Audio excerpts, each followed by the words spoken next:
Stormwood and Associates is a production of the Nerd and Tie Podcast Network. For more podcasts from actual play to true crime to witchcraft, go to nerdandtie.com or join our community on Discord by finding an invite at nerdandtie.com/discord.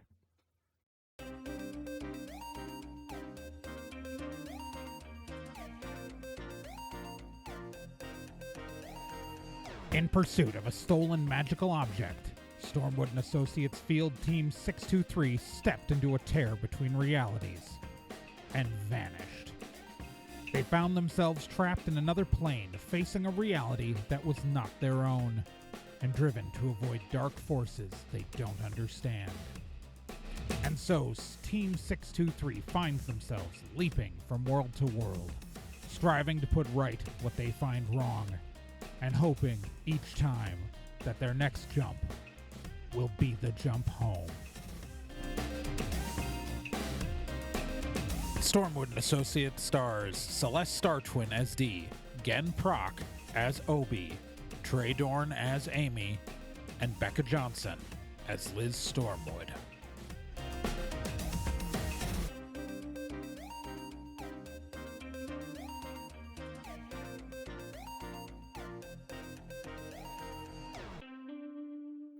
Previously on Stormwood and Associates. Stuff happened, man. It was a lot of stuff. And we found out more Fae stuff, and Jethro died, man. Jethro died. Couldn't have happened to a better guy. But, we have revelations. We have escalations. We have major plot points. So we are having a fireside chat to talk about what's been happening in the campaign so far, because the last time we had one of these was before Mindy was even introduced to the story. It was right beforehand, actually, because the last time we had one of these was right before the School Days side story. So, yeah. How are you guys doing? How are you guys feeling after our amazing revelations about we've been to the spring and winter court, not the spring, the summer and winter courts since we last recorded. Did we even know about Fiona being a Fae the last time we recorded one of these? I don't remember if we did. Yeah, I don't. It's been so long. I feel like we knew that. Maybe we did. I don't remember things. I don't know.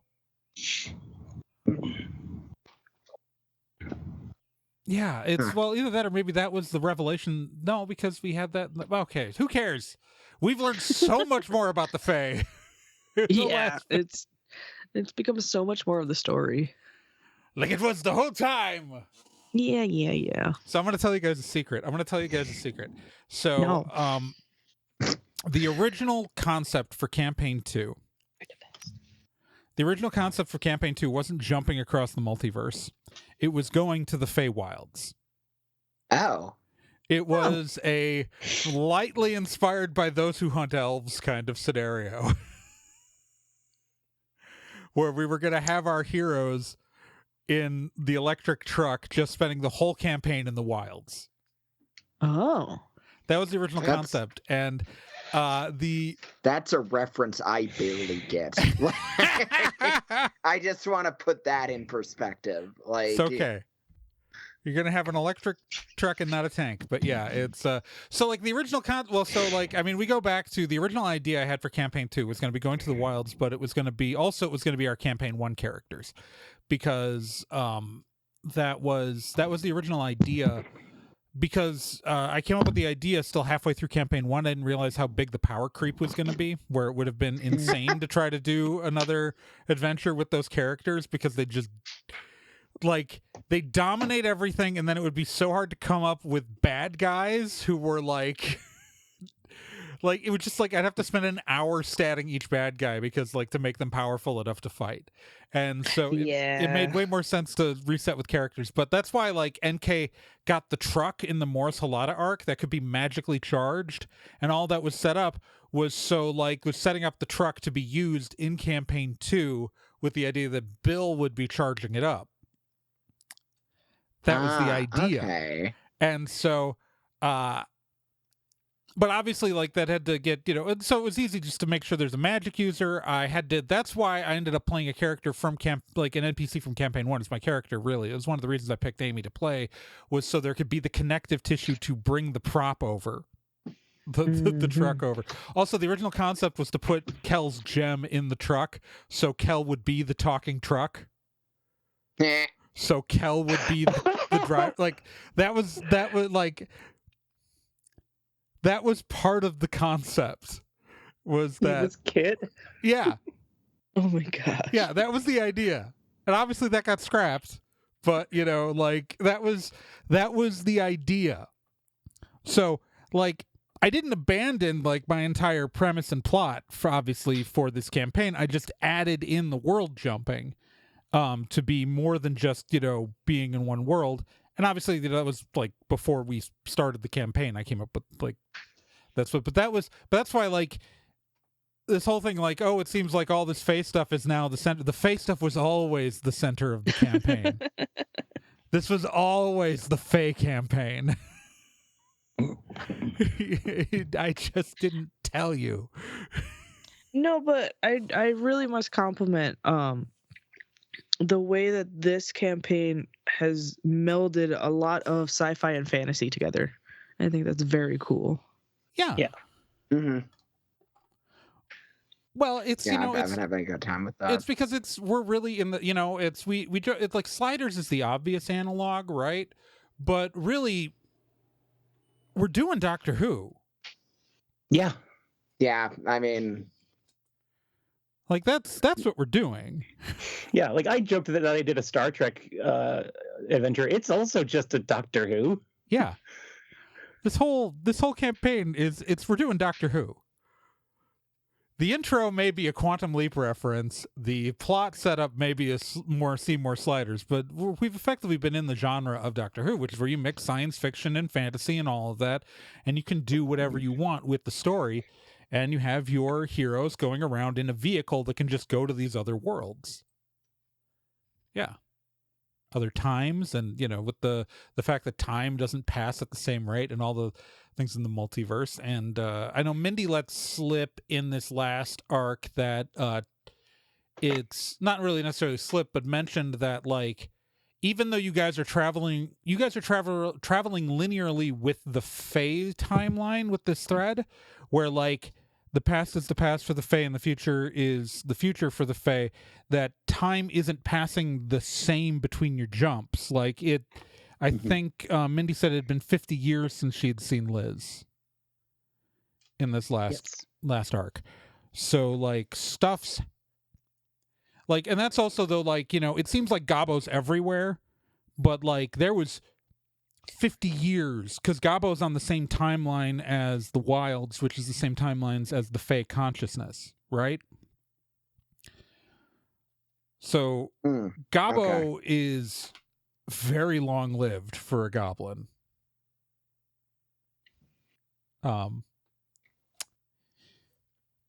Because maybe since you guys killed all the ambassadors, he's gone up in the ranks. Oh, dang it. But, like, that's the thing, is, like, as a player, you don't really think about stuff like that. You're just like, ooh, bad guy, take it down. You don't think about, like, oh, if I take down this bad guy, different bad guy is going to take its place. Kind of, sort of. Well, you guys... Celeste is aware. D does not know and probably does not care. But that's the interesting thing about, like, Celeste versus D. Like, oh yeah, no. Like, oh my lord.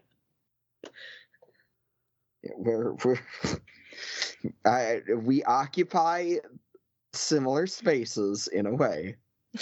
Don't think about it too hard. Oh. Yeah, no, it's God, what is the name of that character? I'll have to look it up. So, because you guys have killed, so there were 3 people elevated at the end of the meat grinder, the 2 ambassadors, and then Gelfus's apprentice. God, what is her name? It's from Brittany named her in the Church of Sanctuary arc. Like, Yeah, God, I am blanking right blanking. now. You haven't met her yet, though. It's the third winner of the second season Meat Grinder. She's given a new title in that, and it's the title is taken as the bad guy from the Church of Sanctuary. We haven't met her, so she's still remaining. Like I'll I can't find it it's in my notes somewhere, and obviously I can go back and reference the 2 different episodes in which her name is overtly mentioned. Yeah.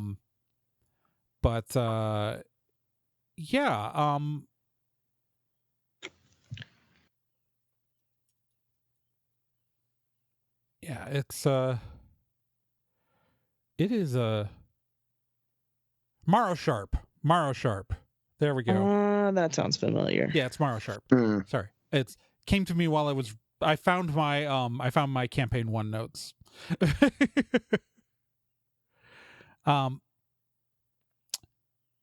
yeah, it's so you guys haven't encountered Morrow Sharp yet, but obviously, like, so you learned that, like, it's that Gabo killed Jethro, which is, wow. this freaking guy. This guy. Hello, regular American people. Just the battle of the worst. I hate him so much. Yeah, I love how much you guys hate Gabo. I cannot help it. I unironically love Gabo because of how much you guys hate him. I wish he would have stayed in the trunk of that car. It really is all because rotted. you guys. Yeah, I mean, I would have had to. So it was because my character's way too nice. Oh yeah. Yeah. Well, I mean, it would have been someone else, right? Like, because the Halcyon arc in campaign 1, where the Stormer team goes to Halcyon and meets these guys, it just would have been someone else there. It wouldn't have been Gabo, but Gabo had such personality, and he survived that it made sense to use him. And then he just became, it's especially Gen's hatred of Gabo. Well, because I'm the one who let it happen. It would have been someone else. Kevin was too nice. Oh, Kevin. He refers to when in Erebosian worlds all the orcs is Kevin in honor of Kevin. Yeah. Because he thinks that's the normal orc name. Yep. Totally is. Oh. So you guys have, like, your characters, though, have come a long way since the last time we chatted, especially, like, this far into the campaign. Liz do we want to go character by character? Yeah, and I think let's start with Liz. Okay. The last time we talked was in the middle of the so last time we talked about background stuff was way back during that arc that happened on Mars. Right. Okay. Yeah. So yeah, that okay. But it's definitive moment. We've had.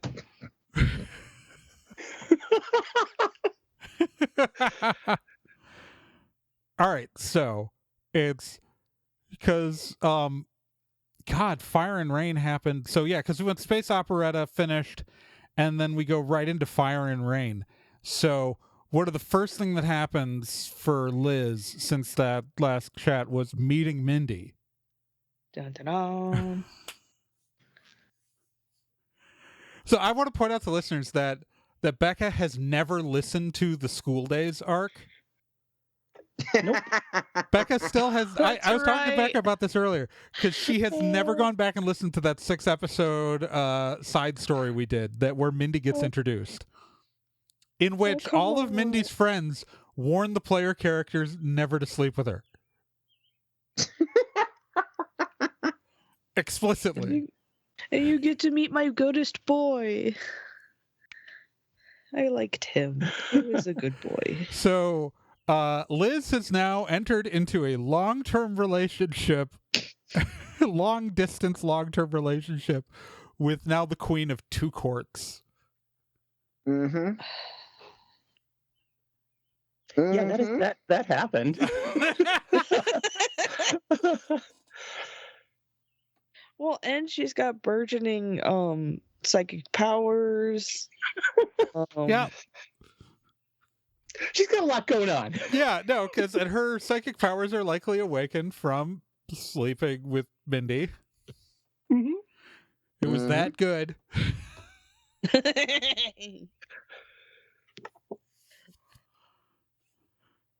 But like we can also talk about like some of the not just like some of the more internal things. Like I feel like Liz has become a lot more assertive. Oh yeah.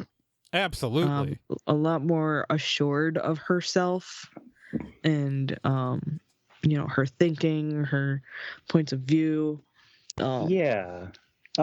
Much less willing to take the BS when it comes to like making decisions and getting things done. Much more of a leader. Yeah, so she was incredibly messed up for a while. Dealing with all sorts of trauma and anxiety from various sources. And she has worked through a lot of that, I think. Yeah. Finally. Well, she's a lot more commanding now too, though. Like especially if you go back to the beginning of the campaign, like it was really hard to get her to even like make decisions. Yeah. Like to assert what they should do. And like I know that like the other characters kind of like would push the team, and like Amy did that a lot too early on, but now it's Liz seems willing to like actually like it felt like the other team members are doing it in absence of leadership, but now Liz, it feels more like Liz is stepping up into that leadership role that she was always supposed to be in for them. Right. Yeah, so I think she would have been perfectly fine leading a team on her own Earth. Yeah. Doing the missions that they are sent out to do. But yeah, she had no preparation for this, and and then she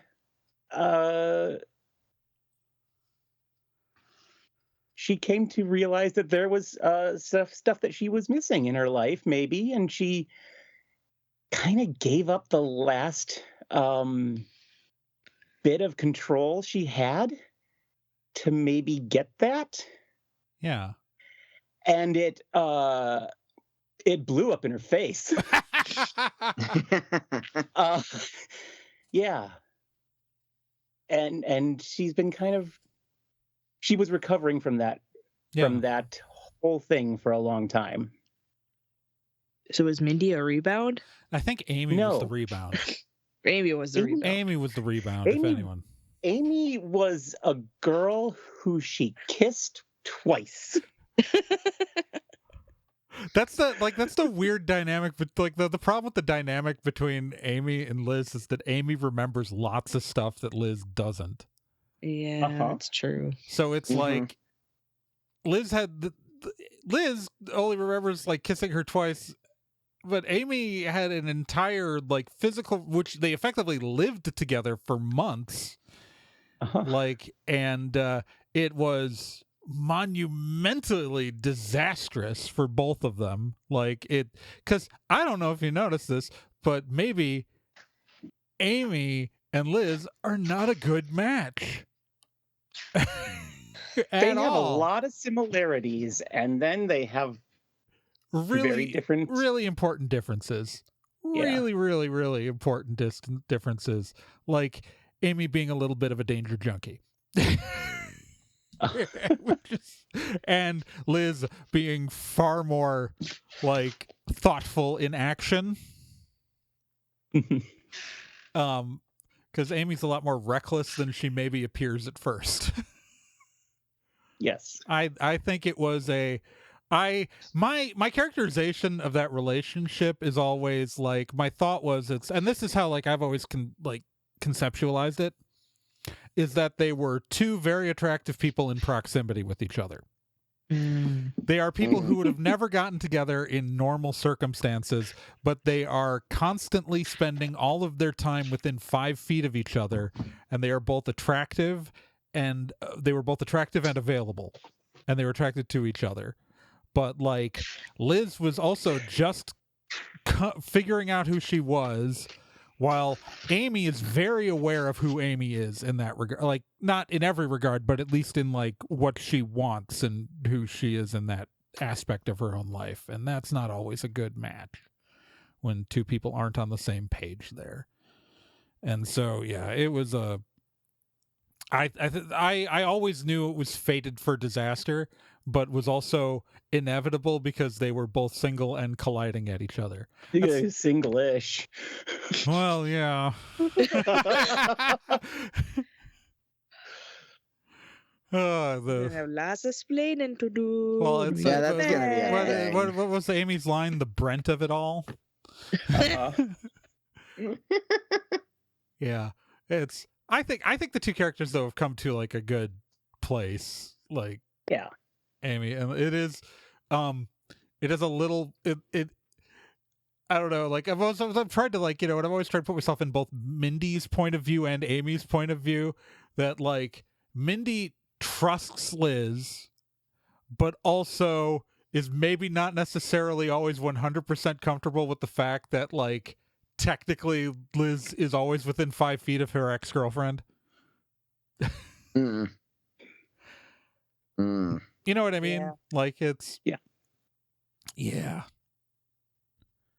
I don't know that Mindy's always going to be all that happy with Amy, but like not like doesn't like hate her. Just sort of like, okay. Mindy's too nice to show that. Because Mindy really likes Liz a lot. A lot. Oh, does she? Oh, yeah. I'm sure it won't get weird.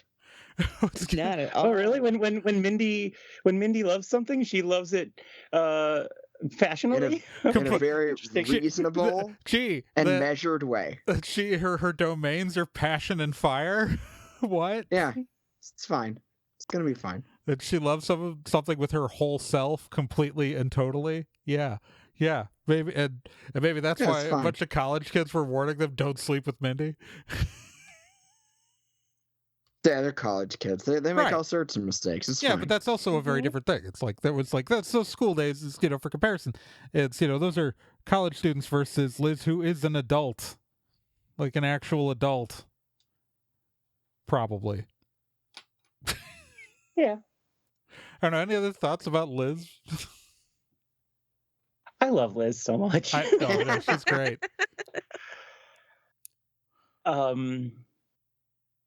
Yeah, it's been very interesting, you know, playing Liz, dealing with all this shit coming out at her from everywhere.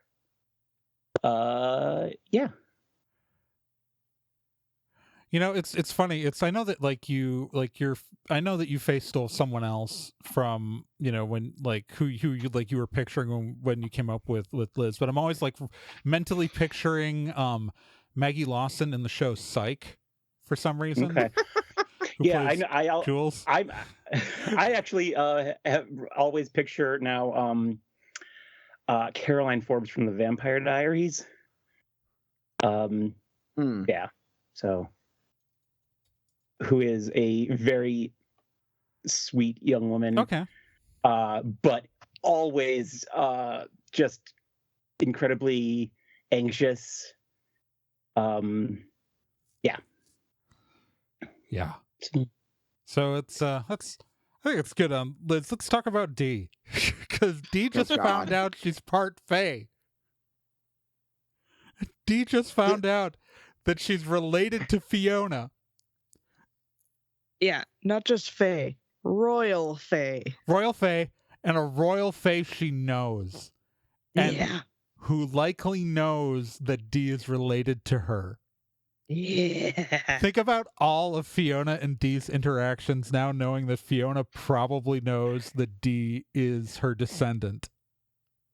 So, like, it's one of those things where I think I'm still figuring out how Dee's going to fully process that the next time she runs into Fiona, but this also isn't even the first time Dee has been mistreated by her family.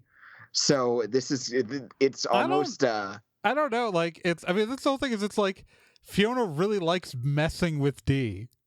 Like, has explicitly said that.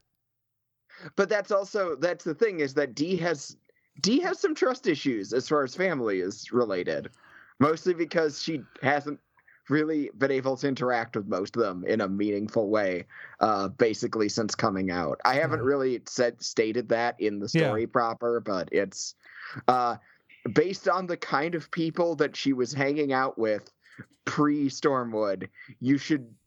I'm hoping people could infer that she doesn't exactly have a great relationship with a support network, so to speak.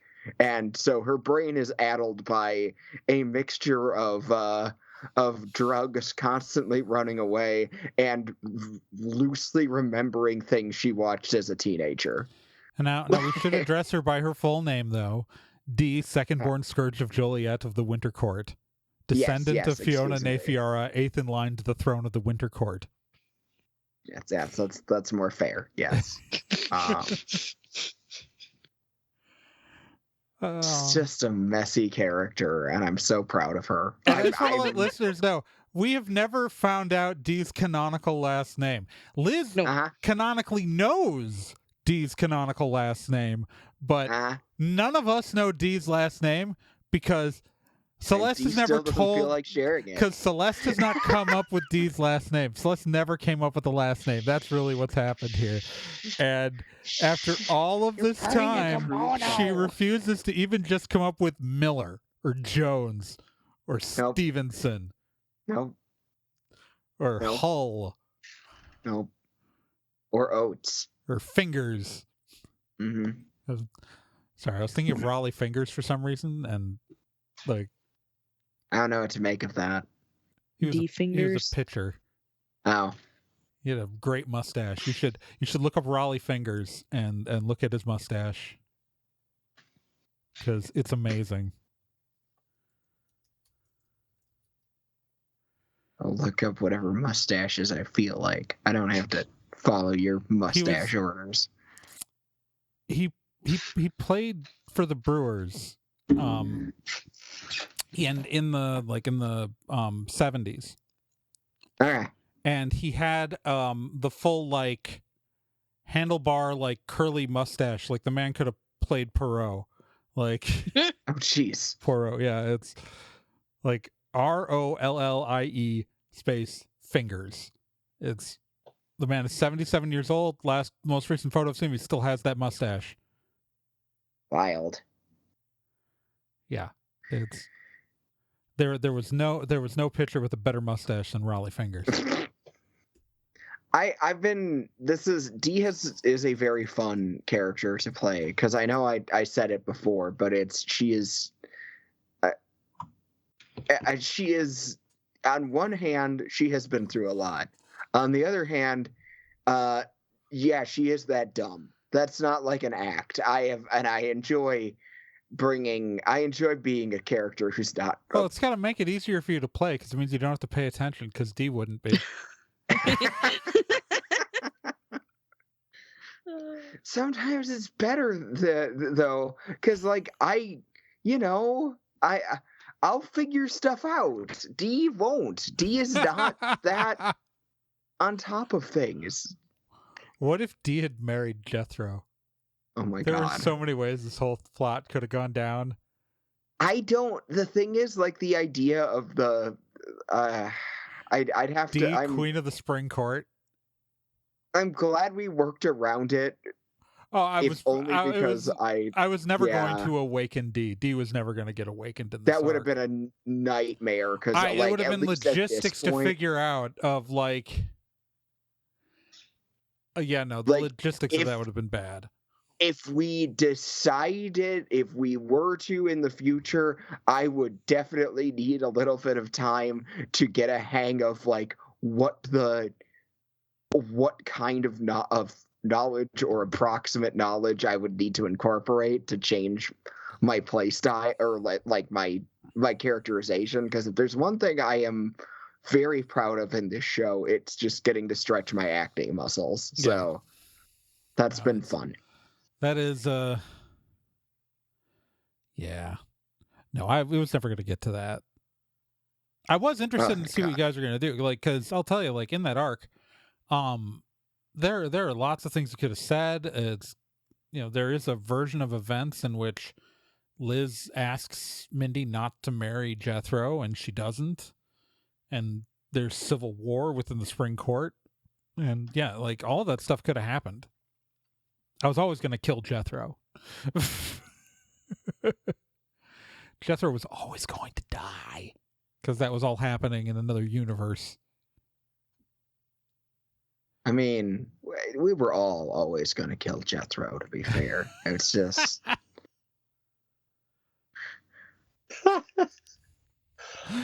I like that he exploded into a cloud of moths. That seemed like a really fun way to goals, die. honestly. Yeah. It's an accomplishment. I mean, I did have like a momentary thought that because he like died before their eyes, Obi would have like a moment of like, oh man, I shouldn't have bullied that guy. Now he's dead. And he would like grab one of the moths and keep it as a pet. Oh. I'm just glad that I constructed a world in which you guys didn't think it was weird that there was a fae named Jethro. Nah. Or Mindy. No. Nah. Like they all have longer names, Jethro is short for, Jethroki. Well, it makes sense for them to like have these kinds of names when they're like around our worlds. Mm-hmm. Yeah. So that they don't stand out using their long names. Yeah. Well, and also that names have power in Fae courts. Also true. Yeah, that's a... And so you need a short name for casual conversation. Yeah, so you can talk about the Queen of the Autumn Court. Fucking Lily. Yeah, so we can't talk about that too much because the meat grinder is coming out as we speak. So if you want to learn more about the Autumn Court, listen to the Meat Grinder. Season 4. A storyline that I am still not in on. I don't know what is going to happen. It'll be about in halfway season 4. through. Season 4 will be about halfway through airing when this comes out. Okay. So just a lot of people dying. I'm gonna listen to it. I'm excited to. It was because of like all my funeral palooza. That was what I missed. Celeste will be back in season 5. Celeste will be in season 4 because of death in her family. So I know that a lot of you were missing the energy that #Supernova brought, and I will try to recreate that. All right, so that's any other thoughts on D? D, who is now royalty. I love her. Yeah, I know she's gonna be going through some stuff. But how is D gonna process the fact that she, lady of the proletariat, is a part of a royal dynasty spanning back millions of years? Lots of drugs. I mean, yeah, she's not gonna handle it well. I'll say that much. I know she's not happy about that part. Yeah. She's not proud of it. Well, it's the funniest Yeah, no, she's definitely the funniest person in the group for this to happen to. It's terrible. It's kind of perfect. Worst. At least she's a member of the most pragmatic of the courts. Yeah, that's true. I'll give her that, but yeah. It's like Fiona I'm not going to lie and tell you she's happy about it. She is not. Fiona, our polyamorous queen,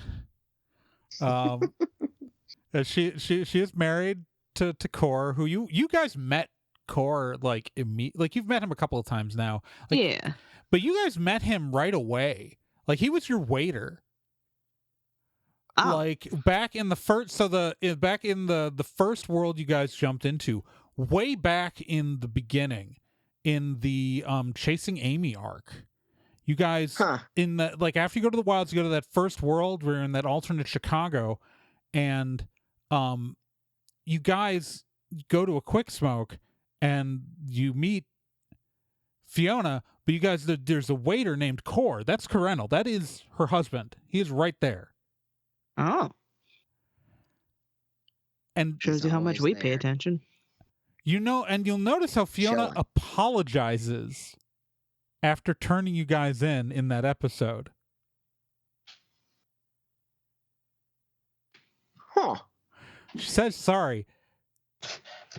Because first off, she recognizes you because she just saw you in the wilds. But she is specifically apologizing because she's turning in D.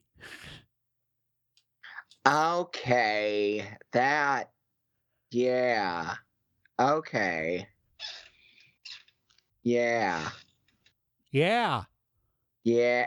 Okay. Oh, goddamn. This goes way back.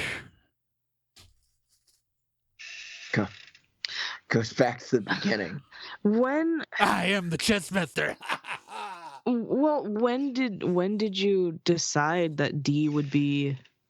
Was it like upon like character creation when you learned like she had red hair, or Nah. just along the way? It was just somewhere. It was first off, I like okay, so admittedly, like it was just like she related to D, and then I realized, oh no, she's related to D. Like that's so it came to me gradually. Like it was always like she felt because like originally, so like it's like the original. I'll admit, originally the thought is that she felt a familial connection to all elves, but no, she feels a connection to that elf, and then because she is connected to that elf, came to me like as we were playing. Oh, So, I like that though. That's Yeah. a fun direction for that. Yeah. So it's yeah, she always likes D. She's always liked D. I think D still is going to have some weird trust issues, and that always is a thing. Like she was never doing a good job hiding that she like knew who you guys were between realities. She was never trying that hard. Right. Like it was. Yeah. All right. Obi. Do we have it? Obi. What is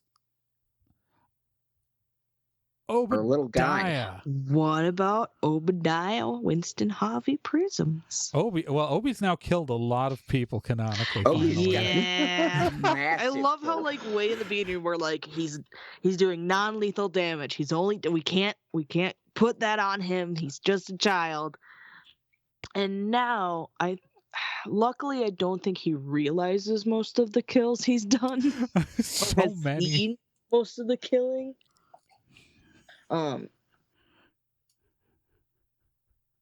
So I don't think it'll traumatize him that much. Who knows how this kid is gonna like grow up? Like how he's gonna turn out in like 10, 20 years. Yeah, it's This whole adventure. Like, oh man. He might turn into like kind of like NK where he just like keeps going just for fun. yeah. That wouldn't surprise me at all. Just like, man, I wonder what else is out there. And just like goes, like finds some people to go with and just like goes exploring. But yeah,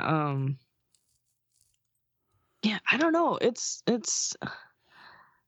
I mean, Obi, like, I mean, to be fair, like, I don't necessarily know that Obi has a big, like, has really changed all that much throughout the show. I don't think he needs to. You know what I mean? no. I think he's shown more sides of himself. Yeah. I think he's become more cautious. Yeah. There are a couple of times, especially like earlier on in the series, where he would go off and do kind of. Oh, and just go, and who cares what happens? And I think he's learned that freaks everybody out. Yeah, not only does that scare his found family, but sometimes there's consequences that are not always the best when he does that. I mean, he's got people he wants to protect now, so I don't think he feels like he should be running off doing whatever. He's still gonna be a little prankster, and like, throw wet gushers at people that he doesn't like. But I don't know how much like running off on his own he's gonna do, just because like he respects you guys too much. Like he loves you guys. Like you're his found family. Like he can't piss off his 3 moms all at once. Like that sucks. Yeah, that is But I am having so much fun playing Obi, and I love that he is such an actionable character. Well, if I wanted to, I could have him like, oh, hey, I'm gonna go talk to this guy. I'm gonna go do this thing. And like, he's got that precociousness and amiable. Like, he reminds me a little bit of my mother that way. That's a weird thing to say, but I just met my mother would understand that she will just walk up to strangers and start talking to them if she needs to know something. There's no awkwardness. There's no embarrassment. He's the people person that I am not. Yeah. That's yeah.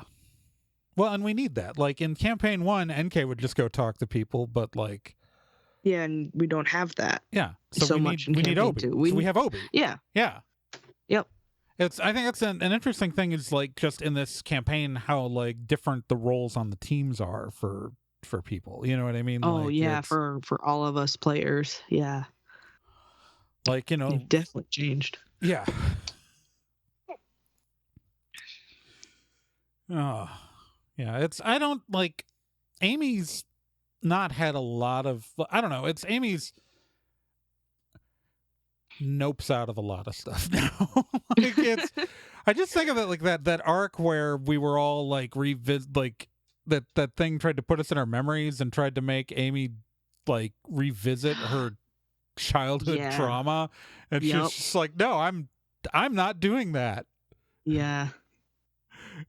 Just like got like that thing decided to tell Amy that she wasn't fun, and it was just like, what the fuck were you expecting?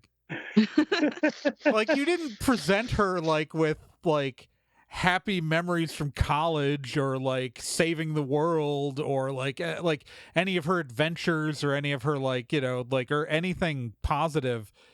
It was, hey, want to go to the childhood home that even your parents can't bear to live in anymore?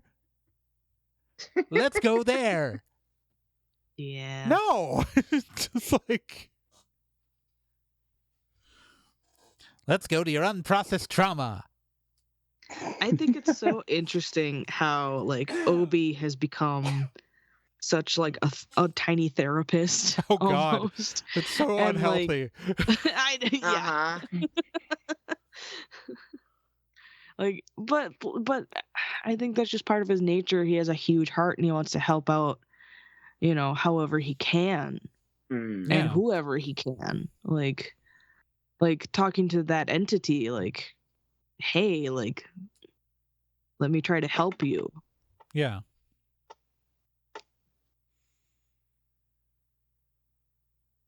I realize I keep nodding and no one can see. No, we cannot.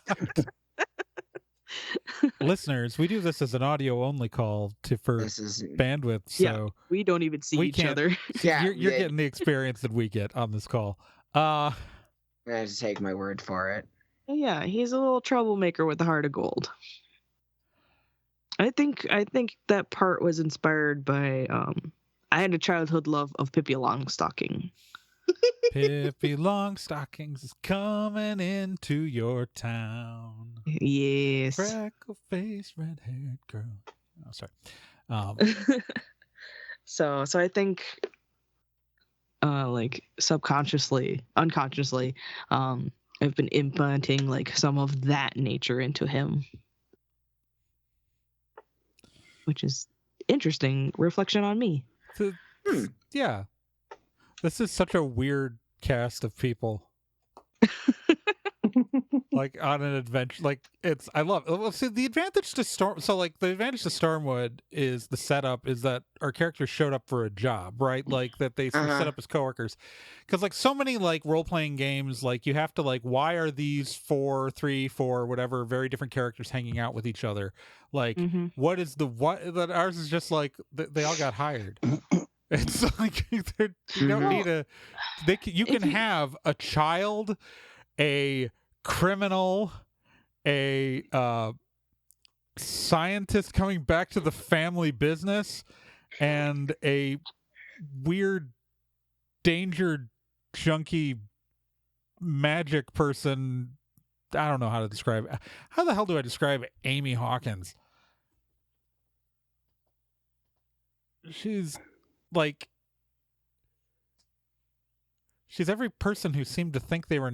She thinks she knows what she's doing, but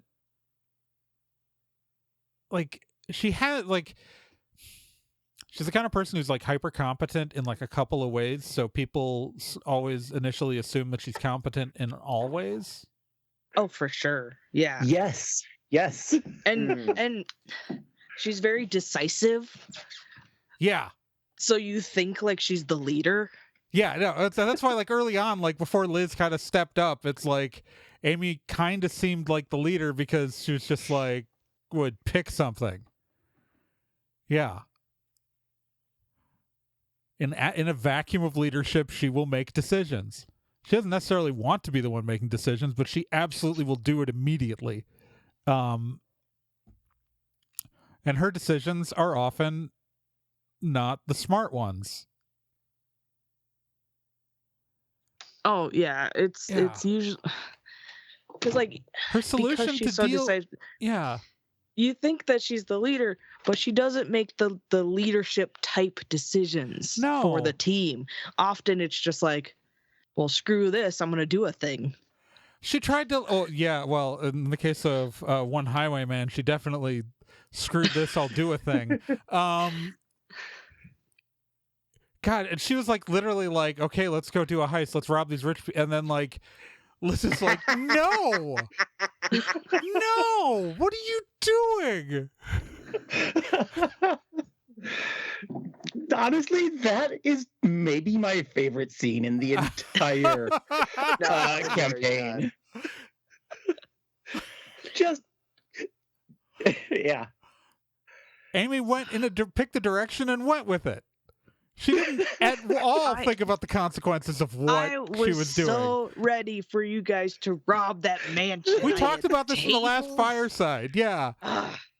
And so much has happened since then. Oh, I know. Well, the problem is it's like, so like I haven't had a chance because I've been running more stuff and I try not to make Amy the focus when I'm running. Because I want it to be the focus on the people playing. So it's like I've been like especially like End of the World arc, that is like that's I think gonna be like a 10-parter by the time it's done coming out.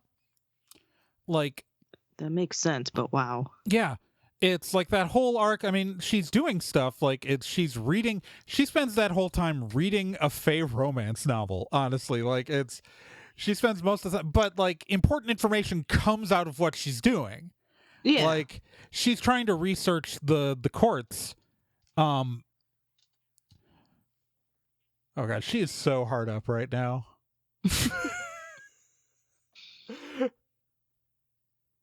Oh, it's like Amy does not want to be with Liz again. Like it's like she knows why that's a bad idea. Amy may not always make the right decisions, but she knows a bad romantic decision when she's made one. Right? That's also why, like, even though that when she's drunk, she's admitted that Dee is hot.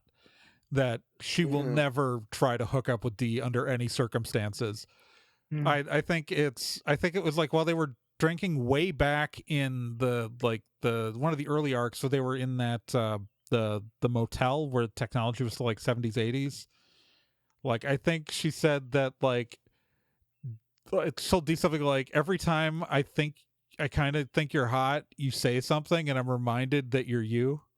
Yep. It was like, I love that scene so much. I do. I legitimately do.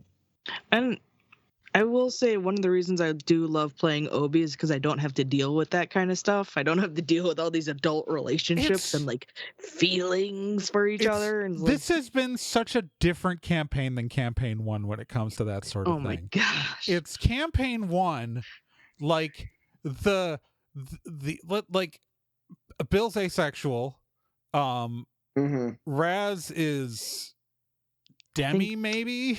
I think she's maybe. I think she started out at Ace, but then she found a person. Yeah. So she's probably Demi. I think she's still figuring it out.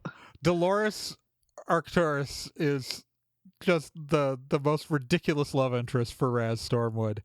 Gosh, it's so great. I love it. It's so good. Because Raz is this like laconic hero, and Dolores is like objectively like a borderline a sociopath. Like she gets a job for Hollowell knowing he's Hollowell. Mm-hmm. Because she thinks he might win. Yeah. And she wants the job with the winning side. And Raz thinks that she can save her. And to be fair, Dolores like completely gives Raz information and is completely like 100% willing to help Raz win. Because Dolores doesn't care about Hollowell. She doesn't like him in that, story. He is a convenient road. I mean, she comes from old money, it's think about I'm just reminded of Nathan Fillion's character in the finale to Gravity Falls, when he's like, as a capitalist, I for one welcome my new overlord and want to know how. Yeah. So it's just like that contrast, because it's like NK technically has a relationship with Michelle, but like I, was GMing those, so like I was like, I'm never gonna make her relationship like a center point of the game, because it's much more entertaining as a thing that happens off camera all the time, right? And also because she was hung up on Michelle, it meant that like she was never ever pursuing anybody else. And so we've got that, and then Babbitt fucked around, but it was all off screen. Including when Babbitt was sleeping with the woman who killed her husband. Whatever. It's fine. It's fine. And then like was also sleeping with, like, trying to hook up with other people while in a relationship with the woman who killed her husband for cheating on her. He got so lucky he got out of Morris. He's full of good ideas. Leave him alone. Babbitt is so lucky they defeated Hollowell and he got to leave Morris. Yeah. Oh, yeah. So it's but like, to compare that to like this game where we have like, I mean, it's been mostly Amy and Liz because Dee technically had a relationship she doesn't remember. And I guess, now that Jethro's dead, the possible romantic tension there can never be fulfilled. Jethro is a bit of a fuckboy, so I don't think that was going to go. No, it was absolutely not. It's like the most romantic chemistry that Dee has had is with an alternate version of herself. I stand by that would have been masturbation. It's fine. So. Oh, you were going to crack that boy's egg. Oh.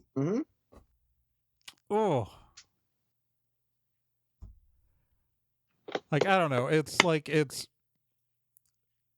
I mean, one of the central points of this campaign has been Liz's relationship with the Queen of the Summer Court and now Queen of the Spring Court. That's neat. It's so different. Yeah. Yes. Mhm. Well, the thing is, and I think I mentioned this in the previous Fireside, that like the huge difference between this campaign and the previous one is that we are never not with our heroes in this campaign, right? Like campaign Mhm. one, stuff happens between episodes, right? Like characters have a home life that we don't see. It's characters go home to their homes. Like, and once we hit Morris Halata, it gets a little bit messier once they're all kind of living together. But like, there are assumed time jumps between arcs in campaign one, where with campaign two, it's all just this train ain't stopping, Mm-hmm. which is why we were able to in campaign one, when we were down a player, just have the person not come into work, versus campaign two, when one of us wasn't available, we had to do a whole side story with different characters. Mm-hmm. Yeah, it's With School Days it's way been a back there. logistical thing, but yeah, School Days was a lot of fun. Well, because School Days Oh, for was an sure. arc that would have happened with our, like a version of that would have happened with our characters. I just tweaked it a few ways that we could do it with, different ones. I really liked And- those characters a lot. Yeah, I did. I really enjoyed those characters. That was really fun to play. Yeah, those characters were great. I like them. It worked out well.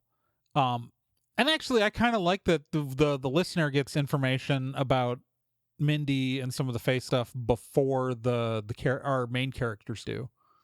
Oh yeah, that's always fun. Mm-hmm. Right? It's even though Becca still doesn't have that information because Becca has never listened to School Days. Putting you on blast. Go listen to it. I don't think there's Insert. anything in there that you would have learned that you wouldn't have that you don't already know as a player. So, you don't have to worry about Air horn spoiling yourself. Maybe I'll take a listen. 6 episodes of goodness. A warning: Gabo appears.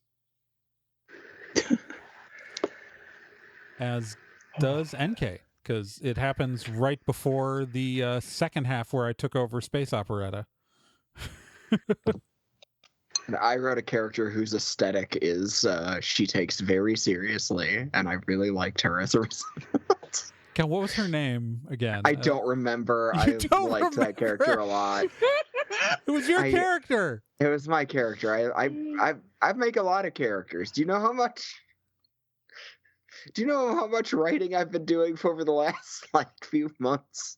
Because the other character was Finn. Finley. Finley, yeah. Finley. That's our guy. Yeah. He's just a dude. I don't remember my character's name, but again, I just to my defense, I've been learning family members who I never meet's names for It was next weekend. Camille So Hyacinth. Camille, that's what it was. It was Camille is a Camille perfectly good name for a Hyacinth. girl. She's an elf.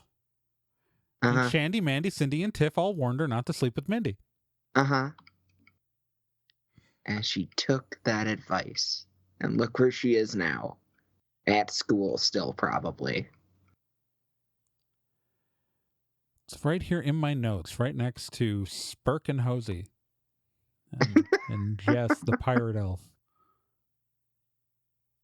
I love that there was a character named Spurk. It's one of my favorite things. Oh, but we've met. So we had so since we last did one of these, we've gone to, let's go through the arcs that we've had.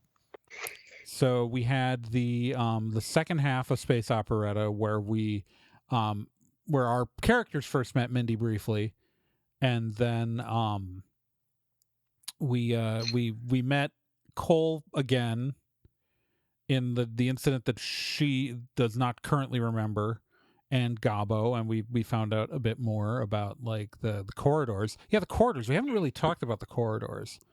The corridors are a thing that exists. Yeah. It's a whole mechanism that hasn't really been explored yet. that there are, besides these threads, the way that you guys are traveling between realities, there's this whole other set of shortcuts built by someone that, I forgot about the corridors. I mean, I didn't forget about the corridors, but like I forgot that that's when it was introduced. Because so we did the End of Space Operator where you guys found out about the corridors, and well, I mean, the corridors were part of the original. They were mentioned explanation by Cole. Yeah, that's true. Cole, Cole did throw those out right away at the beginning. It's just that really, like, it was in a bunch of technobabble explaining that there's more than one way to travel between worlds. But now that, like, Liz and Dee can both definitely see the corridors, if they ever see them again. And you know that there is one intersecting the world you guys just left, because that's how NK and Michelle got, because they are hacked. So NK and Michelle, they've said that they've hacked their Stone of Trancora and they're using corridors. So they're using both, because they have no intention of ever going home. They're just gonna live as long as they can. Hopping around and having stupid adventures. So we did that, and then we did Fire and Rain, where we guys met Mindy and Jethro for the first time. That was back in like September through late October of last year. That's one of my favorite D. Like, her pretending to be a celebrity was so much fun. And I hope she. Fire and Rain is when you guys were at the. Oh, I'm sorry. No, it's you're thinking of you're thinking of Clear Skies, which happened right before Space Operetta.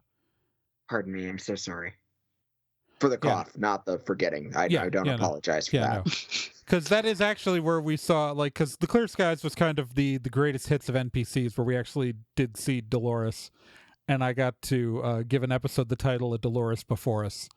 Because I'm, I got to come up with different names for every single episode in ARC, guys. Behind the scenes, I name every episode. But no, it's where you guys were at the resort in northern Wisconsin where you first met Mindy and you first met Jethro. She's the fire, he's the rain. In Fire and Rain. Then after that, we went to the small world where we got to live out our Toy Story dreams. Oh, yeah, / nightmares. Yeah, That one was back in November. And then after that, we did Fairly Done, which is where you guys went to the setting of the end setting, effectively, of season 3 of the Meat Grinder. Because you guys went to Bellerophon City medieval world and then to the Bellerophon. That's right, the space one. Yeah. I liked that one a lot. That was the other space one. Yeah. It's where you That guys was were the very time fun. loop. The time loop. Mhm. The time loop, where there are a bunch of episodes where if you play them simultaneously, the soundtracks all line up in the background with the music. I'm not kidding. Of course. There's a set of episodes in that arc that during the time loop, when you go, if you pick all the episodes that take place in the time loop and you play them simultaneously, all the dialogue will like be different and mishmashing and all that stuff. But all the music in the background, if it's not the same music, will harmonize with the music in the other episodes. Because I'm a nerd and I did that. So yeah, we did the time loop because Fiona actually flexed her powers. God, that was a 12 episode arc. Cool. One of our longest. Yeah. And then we Remember when I blew up the ship? Yeah.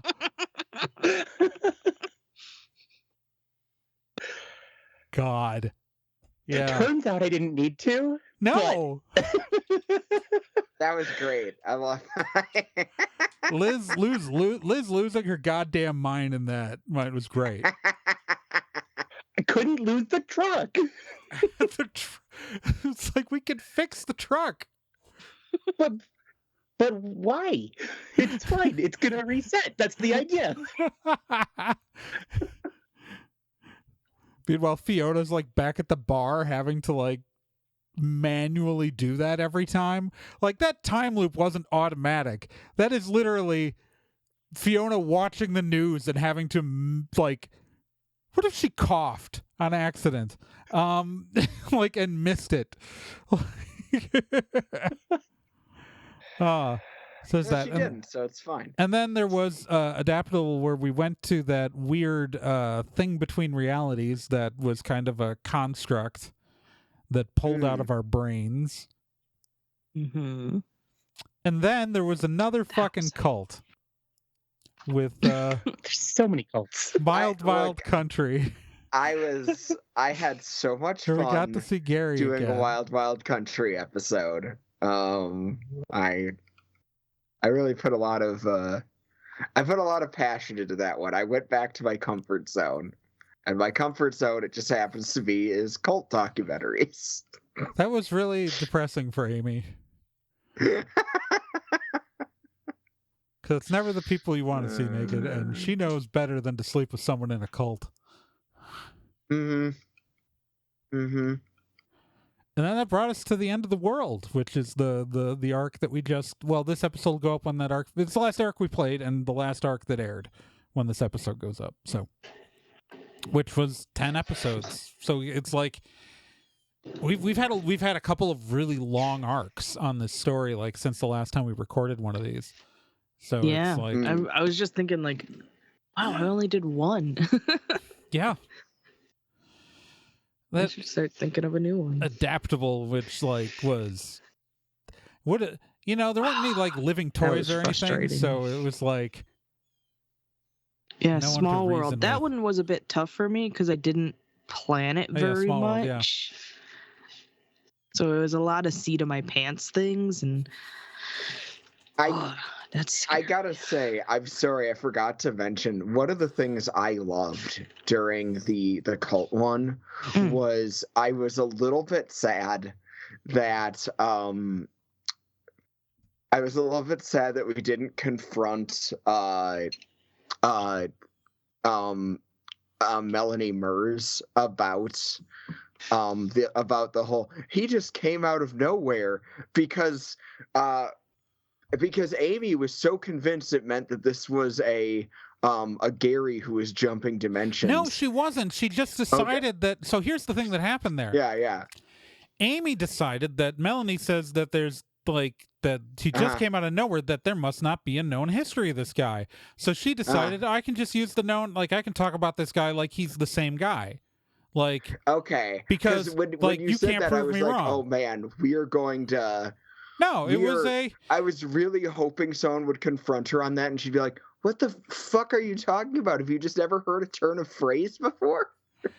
Yeah, no, it was him coming out of nowhere made it sound like she'd never heard of where he came from. So Amy was just like, "Okay, I'm just gonna be like, I want to sound like I'm the authority here."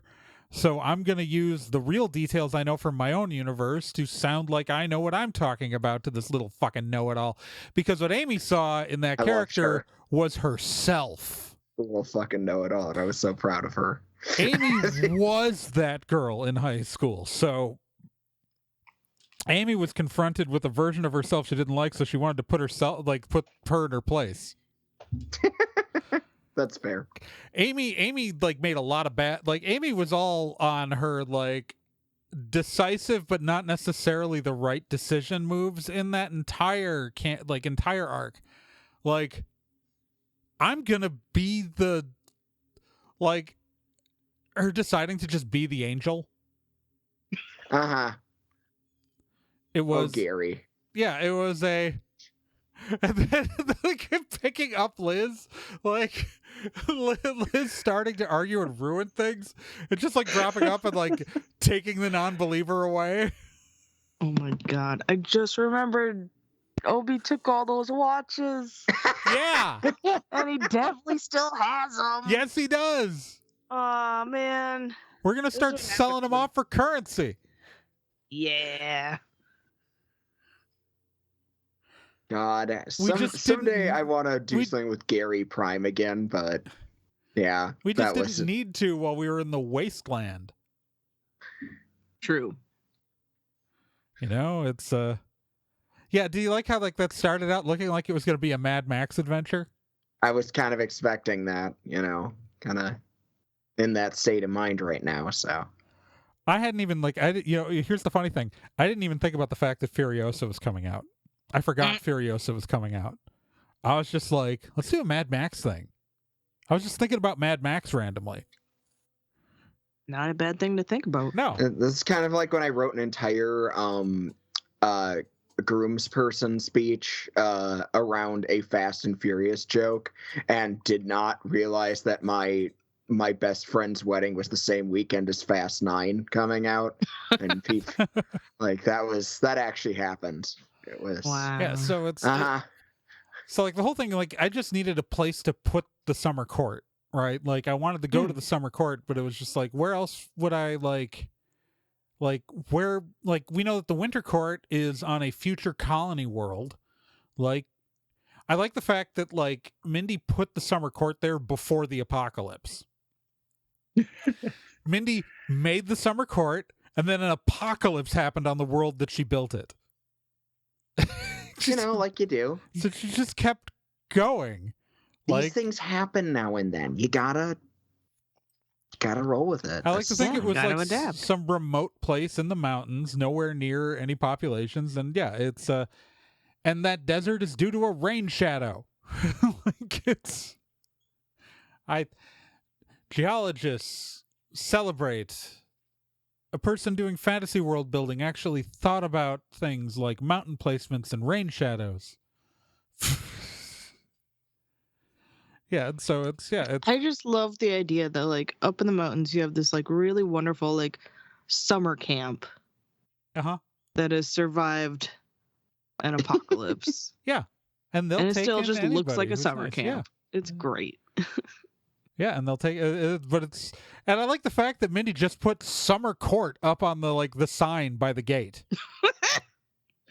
Subtle. Like Fiona calls her place like it's Bellerophon medieval world, but it is a recreation of the winter of her palace, like in the middle of it, but like pretending that it's this medieval like made it a medieval theme park. Pretty much a Ren Fair versus like Mindy's just like, no, it's a summer court. Just call it that. That's its name. And I did the classic post-apocalyptic fiction thing of people referring to it by a set of the letters in the middle because part of the sign's letters got knocked off. Because somehow in the apocalypse, just some of the letters got knocked off for the sign for the summer court, so it's Mercor. That was the one thing I was always concerned that someone was going to write it down and figure it out. Why would we do that? Why would we take any notes on anything we do in this game? Because I take notes on everything you guys do. I did write it down, but didn't figure it out. I don't take notes. And that's why I forgot that Obi has like 20 watches.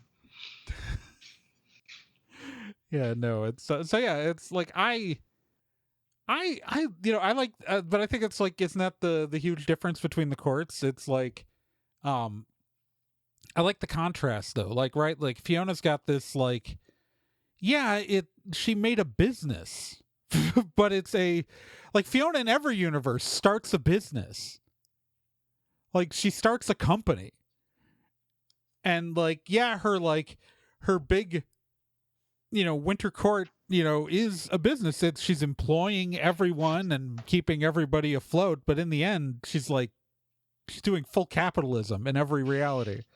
Versus Mindy is like, we're gonna be nice to everybody who's not a dick, and just give them stuff, and not even think about it. Like effectively doing basic communism in the summer court versus the winter court. Which makes you wonder about the other courts. Yeah, well, I mean, like, and the spring court, what we've learned about that is that it's all like high politics, houses vying for power, and the strict like they're the strict stereotypes about the Fae contracts, right? Like, like the rules and order and the detail of the word if you sign something and all of that. And I think that the Autumn Court, from what we're going to learn so far, is that's you get tricksters. And maybe worse, that have been exiled to another realm outside of the wilds. Yeah. Yeah. Well, we won't talk about that lest it be spoilers. But like they're all so different. And like it's each with like their own like, and I really like, I'm looking forward to exploring more of that. I think this campaign's going to be a little bit longer than campaign 1 because of it. But it also like, now you know there's this ongoing threat now to the Fae, right? It's there's this ongoing threat now to the Fae that like, you know, that 10,000 years ago or whatever, the Galfus like killed a Fae and ate its heart. I don't know if we said who it was, but it is Jethro's mom, who the heart of the Fae that was eaten,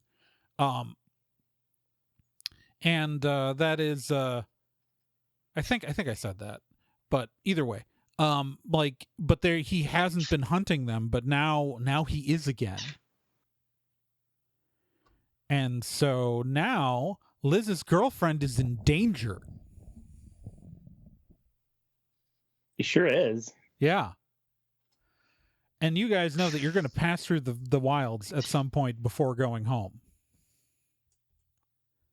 Oof. So Oof. I think it's pretty clear what probably is going to happen, right? We're gonna kick that guy's butt. You're going to have to overthrow the Dark Lord, Yep. the Dark Wizard. Do you like how we referenced the Dark Wizard, a Dark Wizard who wasn't Hollowell way back in a Dark Page in campaign 1? I do like that. I do remember that. Yeah. Yeah. I like picking up all the dumb threads I leave behind. Because maybe when I said that line back in that episode, it was a mistake. And then I went later, I can use that. Why? What if Trey didn't just screw up, right? And forget part of Hollowell's backstory? What if Trey didn't make that mistake? What if this was on purpose? What would that have meant? Okay. Because I have a confession to make, I will do that all the time. I will purposely leave threads that I don't know what the answer is yet and just collect them later. I have done that many times in this game. Or collected threads left by somebody else and picked them up and incorporated them into the full meta without them anticipating that. Like the entire setup of, I had to justify the Church of Sanctuary. I mean, fair. I had to make it make sense.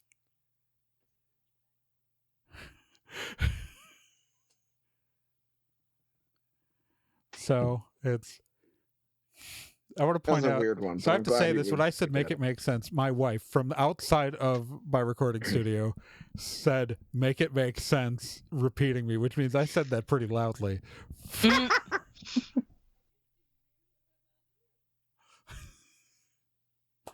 So listeners at home, you got a little bit of interaction from my spouse who is not in the room.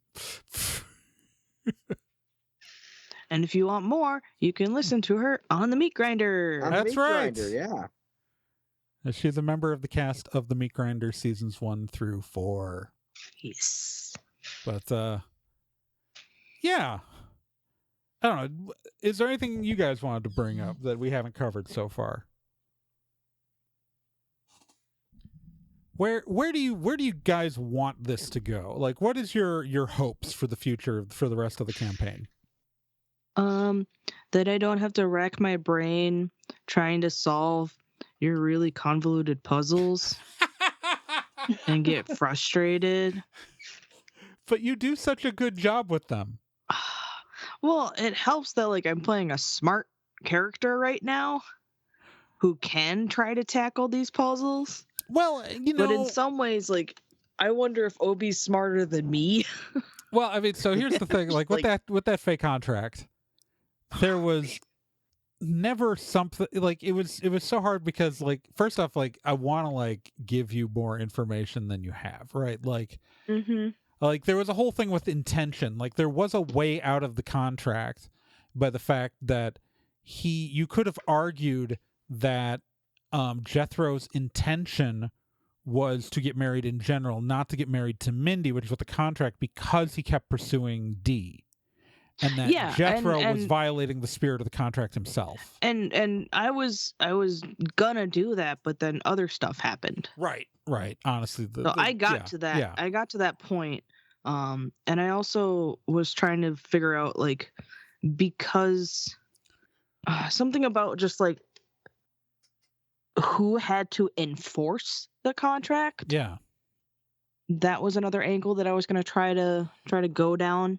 Well, and I think that Mindy actually did mention to Dee specifically that if Dee found that the contract was enforceable, she needed to say that, because if there is a magical binding part of the contract where if the contract is not fulfilled, bad things will happen through the contract. There was something about like the place exploding. So it was yeah, so the enforcement of the contract was magical contracts are complicated. You did a really good job though. Like you were picking up the stuff I was putting down. It's okay. It was a like sometimes I feel like I'm not. I sometimes feel like you frustrate yourself looking for something deeper than what I'm actually trying to give you. Right? Oh, like of course I am. I like, grew up with a you're expecting there to be like some deep plan, like there's a plan, there's a like a puzzle, but like often like you will find it but then get frustrated because you don't find more than what you actually already have the answer. Yep. But you don't. It turns out Jethro is not deep. Jethro is not a smart guy. Well, I grew up watching like murder mysteries. Yeah, but you got to think like Murder, She Wrote level logic, not Agatha Christie. Like this is Murder, She Wrote is Agatha Christie. No? No, it's Angela Lansbury playing a fictional writer in Cabot Cove, Maine. Okay. I didn't watch that one. I recently watched Midsummer Murders and Poirot and so Jessica Fletcher is the name of the character she plays. I recently watched I recently watched the entirety of Murder, She Wrote, which was why the only reason it was my example. And often, like, the clues are really basic and spelled out for you because that's part of the fun of watching the show is solving the murder mystery alongside Jessica. Whereas here, I'm racking my little gray cells. It's like, I mean, one time you got frustrated during campaign 1 just because of a layout of a house because I was using the real layout of a house. Yeah, which means and I got couldn't so like confused. I couldn't like often like if I'm designing a fictional place, I can like video game level design it so like it's obvious which door to take. But I was just literally in that one using the blueprint of a real house. So like there are 3 doors. Well, one of these is going to lead to a wing that has nothing to do with anything. Okay. And that's what I did for Regency. Yeah. Like that manor house, like there was an actual floor print to that manor house. Yeah. And there was a floor plan to the manor house that we never went to that we were going to rob. No, it was the same manor house. Oh, okay. You were going to rob that one. Well, I mean, it was in universe a different manor house, but the same floor plan, I'm assuming then. There were options. Yeah, it was whatever. The thing about GMing is like you can put it on like as many rails as you want to. But your characters are still going to do everything they can to go off of those. Well, you know, it's when I'm designing stuff, I was mentioning this to Becca before the call because we were talking earlier tonight before you guys joined on the call, and I was talking about like how when I come up with arcs, that what I do is I come up with a setting and a problem, and that's it. Like, I don't come up with, like, I often don't have, like, the detailed ways for you guys to solve it already pre-planned. Like, it's, here's where you guys show up in DeKalb and you lose 6 months of memories. You're in DeKalb, Amy is missing. What do you do? Like, and there is a guy who is trying to erase magic and will probably blow up all of, like, Illinois. And, you know, like, he's going to do that because he's mourning, you know, whatever. And he's got Amy hostage. He's got, and like, I knew that, okay, so there's his teaching assistant was the person who ran up to you. I know who she is. She's also been kidnapped. She has an apartment. There are clues there to who she worked for. There are news, you know, it's like I knew that there was, you lay out the basics. and then I just let you guys fucking loose, you know? And yeah, for all GMs out there or anybody wanting to GM, is a really good way to do it. I mean, you have to be willing to answer. Like, I've always like, you have to be willing to answer any question the players ask you, right? Like, it's, yep. And if I'm good at coming up with those answers on the fly, like, I can, like, if you want to know the inside of a random house that I hadn't planned us walking into, I can just make that up. Nothing in there will be important, but I can give you every stupid detail you ask for. Yeah, and there's a lot of improv that happens, and improv takes practice. Likewise, though, like, if you guys are completely lost, like, if you guys are so far away, there are two things I will do. One is I will come up with a new clue to slip you guys so you can find the track, right? Like, it's, I try not to put people on rails, but I will give them a clue to, like, I will, like, give them information or a piece of, like, you'll find something in your pocket or something like that, like that, like, or you'll run across something that will guide you back onto a thing. Or maybe I might say, roll a d10, and then I'll say, hey, you do a good roll? Okay, hey, you remember that back when you were at that apartment, there was a thing on the fridge. Or something like that. The other thing I will sometimes do is, this is the most on-rails thing I ever do, and that is, if you guys are going down a route, and you are so down that route that doesn't lead anywhere near what I was planned, I will alter my plan so you will find something down that route, because it's no fun for you guys if you guys put a huge amount of energy into trying to figure something out and get no reward whatsoever. Right? So I might go, okay, this isn't where this information was going to be before, but it would make sense. Like, I wouldn't do something that doesn't make sense, but I would say, like, okay, this would make sense to maybe also find something like that over here. So I will give them that reward if they find it over here.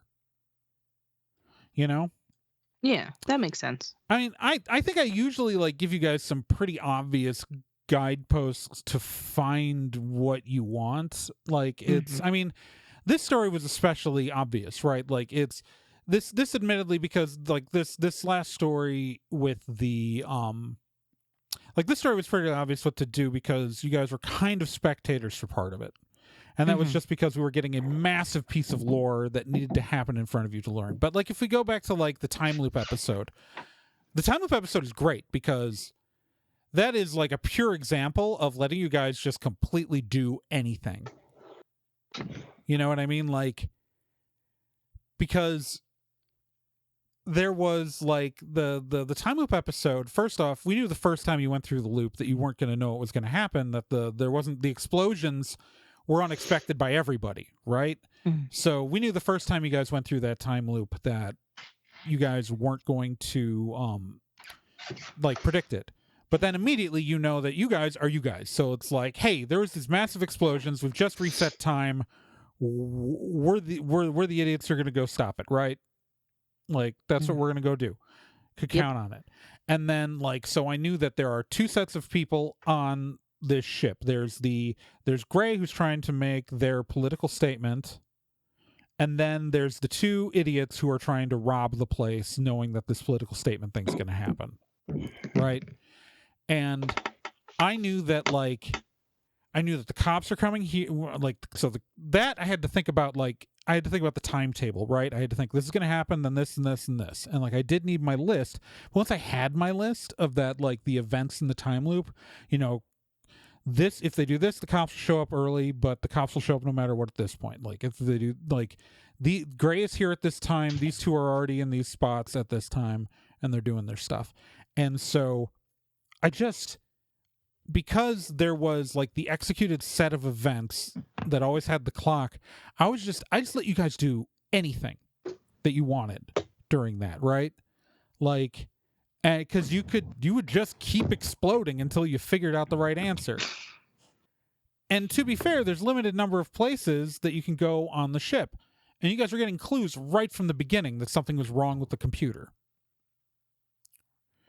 That was like, this is a fully open operating museum most of the time. That computer is normally giving like tour guide stuff, but it's glitching out. And I loved the fact that you guys didn't catch that. We just kind of, well, that computer's 500 years old. Yeah, that computer's hundreds of years old. It's probably just yeah. You know. It's probably just old. It's like not there's someone actively like pulling chips out of it. Like, yeah, and obviously Gray is who I expect you to go for first. You know, it's like they were this like obvious, like here's a person with a bomb, right? Mm-hmm. Like here's a person with a bomb who, but like discounting that there are 2 explosions, and she had 1 bomb. So and I did count on the fact that you guys would remember some things about, like, as players metagame a little bit, that you knew some things about the ship, with Auxiliary Control Room B and engineering and all of that being places. But, like, yeah, it's, like, that is a pure example of, I set up the problems, I put them in place, and then just gave you a sandbox. And I, like, got to the point where, like, you know, like, Liz blows them up. Yeah. Like you do. Yeah. Nothing goes well when you guys visit a Fey court. No, it does not. You had to keep the Winter Court from exploding. And then the Prince Regent or King, and for about 5 seconds, King Consort of the Spring Court dies when you guys visit the Summer Court. What do you think will happen when you guys get to the Spring Court? Civil War. Well, they have a queen. But still. I still feel like things are gonna go sideways sooner rather than later. Oh, I think it'll be great. Like, what do you guys think the Spring Court is like? Like, where in, like, if the Spring Court, like, what is it in the future, the past, the present? Is it on Earth? Is it, like, if it is on Earth, where on Earth? Where would it be funny?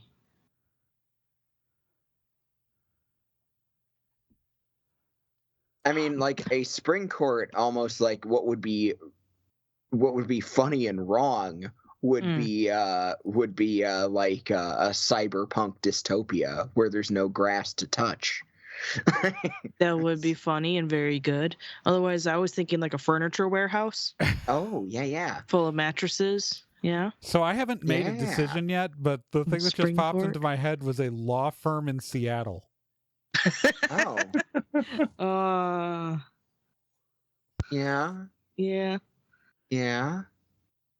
Or somewhere in Jersey because it's the Garden State. Yeah. I was just thinking of all the rain in the Pacific Northwest.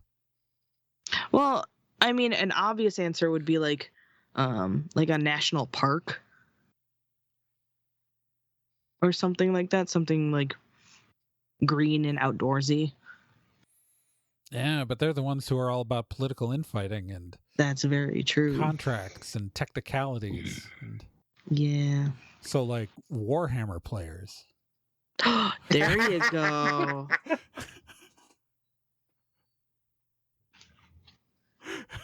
God, that would be the most obnoxious thing ever. Frasier style. You guys go to you guys end up at a Warhammer tournament, and it is the spring court. Gosh.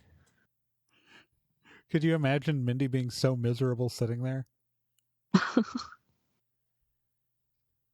Oh, I'm gonna have to brush up on my lingo. If it was a Magic tournament, I could really spout some stuff, but I don't know. I don't know enough about Warhammer to do that. no, a nerd tournament would be great. Becca, you said Frasier style apartment building where like they have like the tenants meetings. Oh God, an HOA. An HOA. Oh. Yeah. That's really good. Oh no. God, what am I gonna do now? I have to actually come up with what it is. Because I'll be honest, I hadn't actually decided what the spring court's gonna be. I know that you guys will find it. I know what the spring court are like on a metaphysical level, but I have not decided where the spring court is gonna be set yet. When you get there.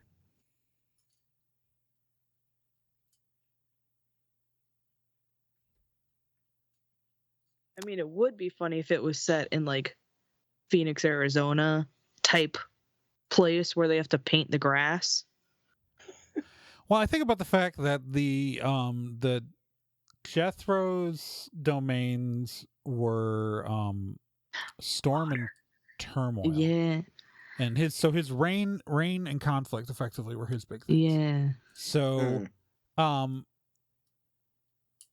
whoever inherits the title from Mindy is going to get those powers. I hate. Is it good or bad that my brain said like Amazon rainforest? I mean, that's why like my brain was going Seattle. Yeah, right? No, that makes sense. I probably will set it in not Seattle, but the Aramecian equivalent, right? Because West Coast is different in Aramecea, and we're definitely going Aramecea, not America for this. Yeah, because let me look at the map. So Jefferson is the state that replaces Washington. Because I'm creative.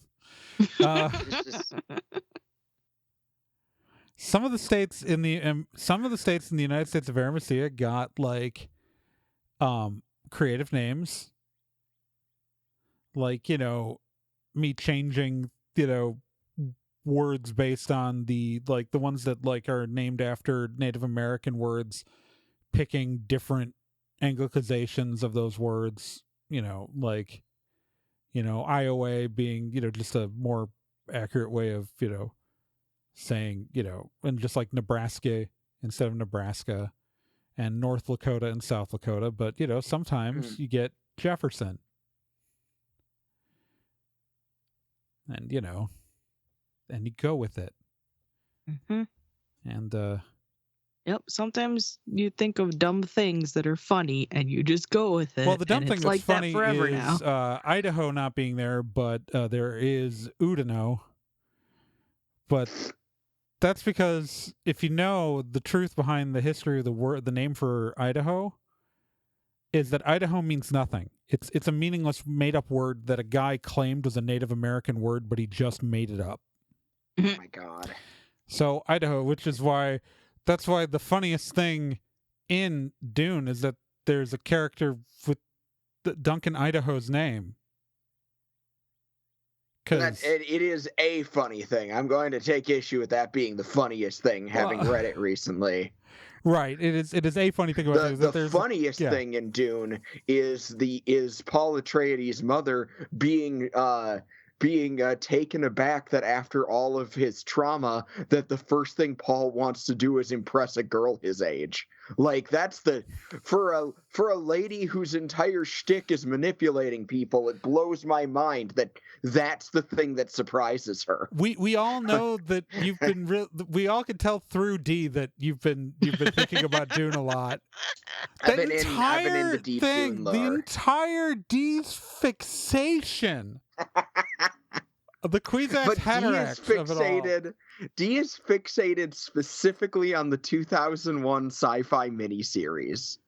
But she said Professor X was in it, and Professor X, the only Professor X in those two is in the Children of Dune miniseries, not in the Dune one. I'm including that when I say 2001. Okay. She definitely stayed tuned in 2003 for Children of. Okay. That's where you get your other Professor X. Uh-huh. Because there's a Professor X in Lynch's Dune. Yeah, in the Lynch one. Yeah. Dee probably got high and watched the Lynch one, but doesn't remember it very well, which is probably for the better. My God. Like, okay, so that was the funniest damn thing, was just getting frustrated with Dee bringing up the Dune shit. And like people only, trying to use reference points for like this courtly drama. I because there's no way she watches like, you know, period dramas or anything like that. That seems super out of character for her. So I had to think, what You're would telling Dee me have Dee's done? never watched Bridgerton? Dee has absolutely never watched Bridgerton. I'm saying that 100% right now. Dee has never watched Bridgerton. Okay.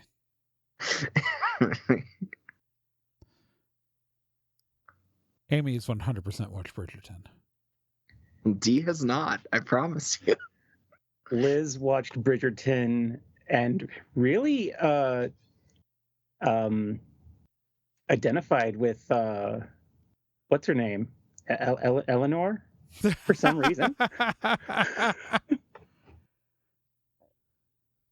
Obi has never watched Bridgerton. I hope not. I would hope not, Does yeah. not care. That's why it's like all of Dee's stuff with like they want to use you as a broodmare and stuff like oh my God. That's not what's happening, Dee. Dee has definitely like watched the Sci-Fi Channel miniseries.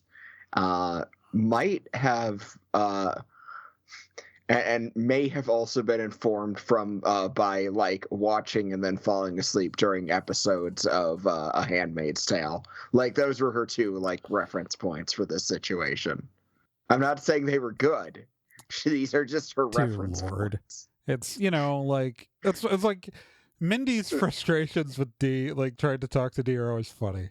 Like I love it. everybody's like everybody's frustrated. Like all of my NPCs get so frustrated talking to Dee sometimes. It's just the chaotic patchwork of things Dee does or does not know is part of what I enjoy about her. her constant insistence that Mindy's from Mars. Uh-huh. She's sticking to that one. She's not from Mars. The Martian. She's not from Mars. I'm sorry, is Matt Damon a Martian? The poster says yes. Matt Damon, the human being, is not a Martian. The character he played in that movie. The poster says yes. Yes, because the only him was on Mars at the time. Yeah. Mm-hmm. If you put your hand, flawless logic. If you put your hand out the window, but the rest of you is standing inside the house, would you say you've gone outside? How much grass am I able to touch from the window? None. Then no, I would not. Then why are It's you not saying like that being Mindy's on from Mars. Mars? Because she's living there. She's on Mars. She's a Martian. She is a multidimensional being existing in an infinity of realities. That is like if she put less than an inch of her pinky out a window. I like the fact that this is actually bothering you so much. I have too much power. Bother me. It bothers. I just think it's funny how like her companions have just accepted at this point.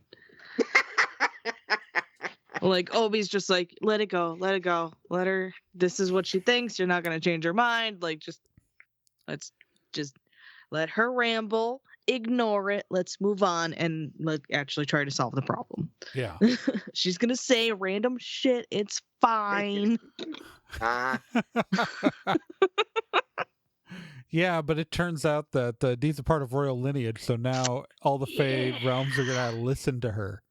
Yeah, it's gonna be great. It's not. She has been formally acknowledged by Fae society. And she's 8th in line to the throne. Yeah. Mostly because she's the 8th they have found who is currently alive. Or whatever. Like 7th they have found. Because obviously first in line is the person like actually in the throne. Or no, they're not. Nah, fuck it. Who cares? I'm not counting out all the people in between Dee and Fiona. Fiona's solution to her and her husband never having kids is to just have some other kids. I mean, yeah. If she dies, one of them will get awakened. It's fine. That seems responsible. Yeah, that'll do. Yeah. She's not really worried about it. Hey, she's found, like, she knows of, like, she has, like, 7 or 8 known heirs right now. Mm-hmm. It's working out. The plan worked. Fae Society is directly aware of a lineage, and they don't... We're very vague on how long Fae live, but Mindy is still young, and she's, like, 10,000 years old. Mm. So, you know, I wouldn't say that they're necessarily like they're immortal, but like I don't think there's like the Fae have been around for millions of years. They're not exactly immortal, but they've been around millions of years, but like the generations deep of each dynasty is not all that long. Mm. So like arguably, you know, it's like if like Faye's probably like maybe Fiona's probably like the like 5th queen of the Winter Court, and the Fae have existed for millions of years. So, you know, that's why Mindy's really young at like 10,000 years old. She was born right about the time that the Fae had to flee the wilds. Well, that the refugees fled the wilds and brought the Fae with them. Right. Yeah. All right, that's a lot of stuff. Yeah, I feel like we've got a lot for people. That's like an hour and 45 minutes of us talking about this game. Do you guys have any other stuff you want to mention before we wrap this up? Gen's gone. Did I end the episode when she went to the listeners? This is the sort of thing we edit out of the show normally, and I'm gonna leave it in because this is you guys get to learn that we are human beings who use bathrooms. We use the bathroom. What are you gonna do about it? And I usually edit around it. Because okay, so here's a fun behind the scenes fact while we're waiting for Gen to return so we can sign off.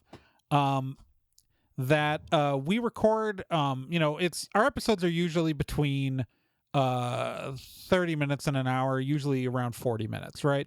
That's usually what we aim for, but we actually record 2 to 3 episodes at a time. So like one session will usually produce about 3 episodes. Within that couple of hours, usually someone has to pee. What? So we pause, and then we stop gaming for a bit, and then I edit it out of the recording. But now you, the listener, because we were about to wrap up the episode again, and I didn't know you'd stepped away. I'm sorry. No, I didn't look. I'm usually I've been better at holding looking. it for like a long time. No, you're too. fine. No, This is in the is show. on You can Trey for stop not telling people. looking. No, it's you. So we send each other messages when we're doing this, in case like someone wants to go without interrupting the flow, like if they're not in a scene.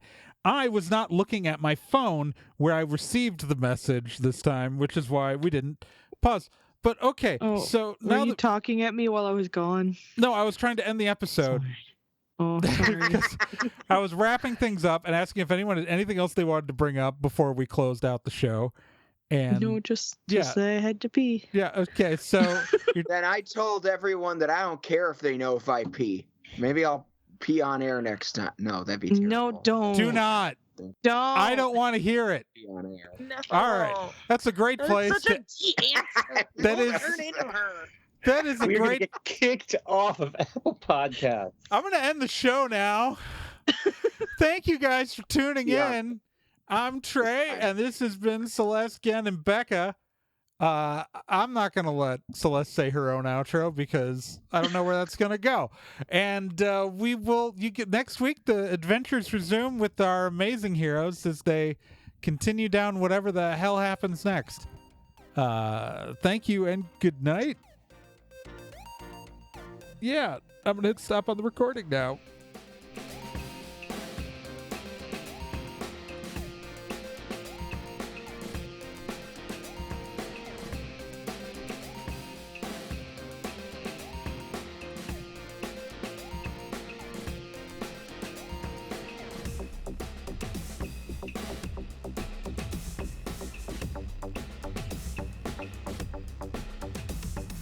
Stormwood & Associates is a production of Nerd and Tie. You can find more information at nerdandtie.com/stormwood. You can also find us on social media at Nerd and Tie on Twitter, nerdandtie.tumblr.com, and facebook.com/nerdandtie. This podcast can be subscribed to on anywhere that major podcasts are found: iTunes, Spotify, Stitcher, Podbean, and quite a few other places, and anywhere that takes an RSS feed as well.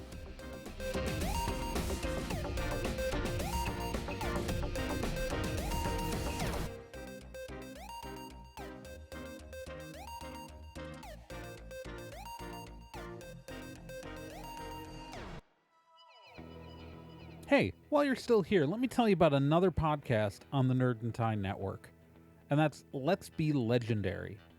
Let's Be Legendary, the Fey Wild West, is a 5th edition Dungeons & Dragons actual play game. So, an actual play game like this one, but like, in a system people actually use in the real world.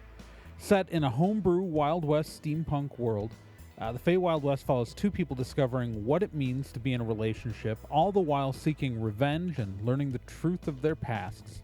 Let's Be Legendary podcast is an LGBTQ+ podcast with both main and minor characters, as well as players falling under the queer blanket. A heavy RP game with a focus on story and characters. And you can hear it every week here on the Nerd and Tie Network, and you can find all of their subscription information and links at nerdandtie.com/legendary.